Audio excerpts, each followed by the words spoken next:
एक ऐसा luxury hotel जहां पर एक रात गुजारना हर लड़कियों का सपना होता है। ये होटल पूरी की पूरी समुद्र के ऊपर खड़ी है। इसकी बाहर की दीवारों पर लाइट शो, डांसिंग फाउंटेन्स, साथ ही मेहमानों के स्वागत के लिए फिश एक्वेरियम भी बनाया गया है। इस होटल के अंदर इतना सोना है जिससे 3 फुटबॉल के ग्राउंड कवर किए जा सकते हैं।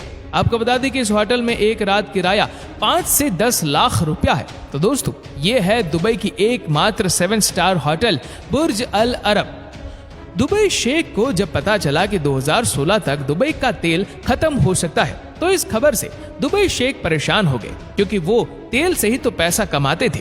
अब उन्होंने सोचा कि हम दुनिया का एकमात्र 7 स्टार होटल बनाएंगे, जिससे दुबई की ऑयल डिपेंडेंसी कम हो जाएगी और वो टूरिस्ट से पैसा कमाना शुरू कर दे।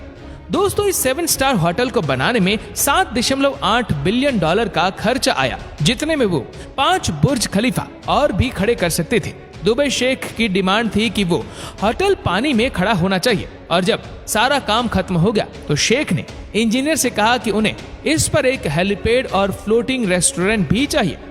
लेकिन इंजीनियर्स अगर इस पर हेलीपैड और फ्लोटिंग रेस्टोरेंट बनाते तो सारा होटल गिर भी सकता था। लेकिन फिर आखिर इंजीनियर्स ने शेख की इस फरमाइश को कैसे पूरा किया, ये सब कुछ आज हम आपको इस वीडियो में बताने वाले हैं, इसीलिए वीडियो को अंत तक जरूर देखें। सबसे पहले समंदर में बड़े बड़े पत्थरों से एक आर्टिफिशियल आइलैंड बनाया गया। इस आइलैंड के बनने के कुछ ही समय बाद एक समुद्री तूफान आया और उसने पूरे आइलैंड को ही हिला डाला।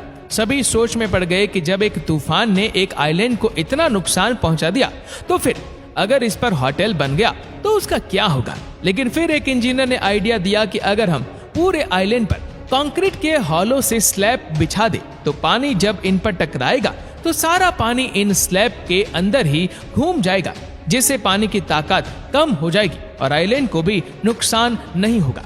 अब इंजीनियर्स में फिर से जोश आया, काम दोबारा शुरू हुआ और लगातार 2 साल तक चला। लेकिन फिर बारी आई होटल को अर्थक्वेक प्रूफ बनाने की।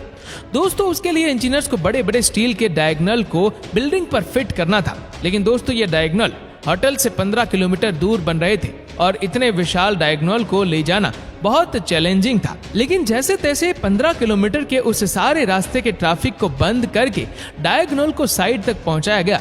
और फिर जब इन डायगोनल को उठाने की बारी आई तो दुबई में कोई इतनी हाई टेक लिफ्टिंग मशीन ही नहीं थी और स्पेशल सिंगापुर से इन डायगोनल को उठाने के लिए लिफ्टिंग मशीन मंगवाई गई।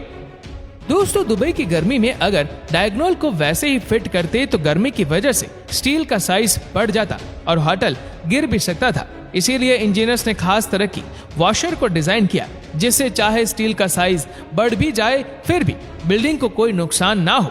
दुबई शेख जब होटल चेक करने आए तो उन्हें ये पसंद नहीं आया। उन्होंने कहा कि मुझे अब इस पर एक हेलीपैड और फ्लोटिंग रेस्टोरेंट भी चाहिए।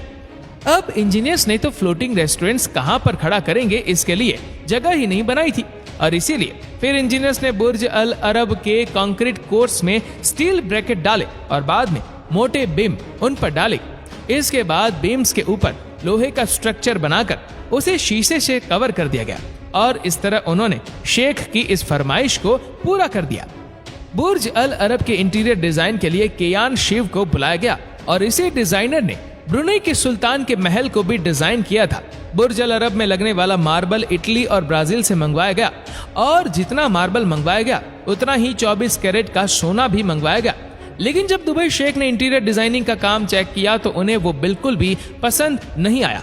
शेख ने कहा कि ये तो बहुत खाली खाली सा लग रहा है और इसके बाद डिजाइनर बहुत परेशान हो गए। लेकिन फिर डिजाइनर्स ने दीवारों पर लाइट शोज इंस्टॉल करवाए, डांसिंग फाउंटेन्स लगवाए, मेहमानों के स्वागत के लिए फिश एक्वेरियम बनाया गया और ये सब तैयारियों के बाद दोबारा से शेख को इनवाइट किया गया। तो इस बार शेख को ये काम बहुत पसंद आया और आज इस होटल में रहने का एक रात का ही किराया 5 से 10 लाख रुपयों का होता है।